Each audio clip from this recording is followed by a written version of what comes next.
মৃত্যু আসার আগেই আপনার পরিবারকে যেসব বিষয়ে ওসিয়ত করে যাবেন। 1. আমার মৃত্যুর সংবাদ শুনলে ইন্না লিল্লাহি ওয়া ইন্না ইলাইহি রাজিউন পড়বেন। 2. আমার মৃত্যুকে অকাল মৃত্যু বলবেন না, কারণ আমি আমার নির্ধারিত রিজিক ভোগ করে ফেলেছি। 3. আমাকে নিয়ে বিলাপ মাতব করবেন না, জোরে জোরে কান্নাকাটি করবেন না, কারণ এটা সুন্নাহ বিরোধী কাজ এবং রাসূল সাল্লাল্লাহু আলাইহি সাল্লামের কর্তৃক নিষিদ্ধ কাজ। 4. আমার মৃত্যুতে 40 কুলখানি মিলাদ করবেন না, কারণ এটা স্পষ্ট বিদআত। 5. যারা আমার মৃত্যুর সংবাদ শুনবেন তারা অবশ্যই আমার জানাজায় অংশগ্রহণ করার চেষ্টা করবেন। 6. আমার লাশ মাহরাম ছাড়া অন্য কাউকে দেখাবেন না। 7. আমার লাশকে সুন্দরভাবে বিশ্বস্ত মানুষ দ্বারা গোসল করানোর ব্যবস্থা করবেন।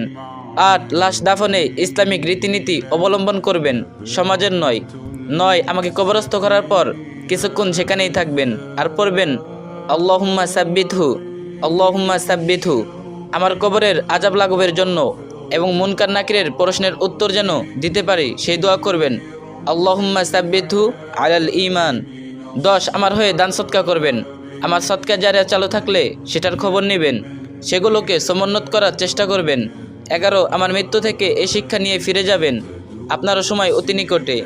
12. আমার ছবি কোথাও দিবেন না, আমার আইডি বা অন্য কারো কাছে ছবি থাকলে তা ডিলিট করে দিবেন।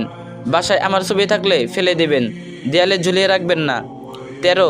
আমার পাওনা আমার পরিবারকে ফিরিয়ে দিবেন, না পারলে আমার জন্য সদকা জারিয়া করবেন, তাও না পারলে আজীবন আমার জন্য দোয়া করবেন, আমি ক্ষমা করে দিব ইনশাল্লাহ।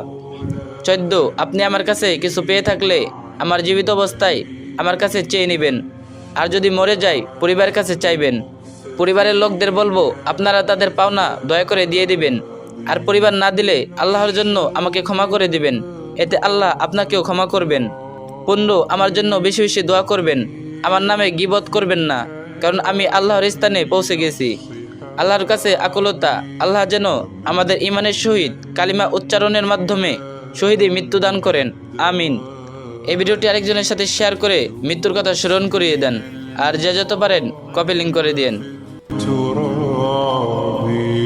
وأعجب من مريد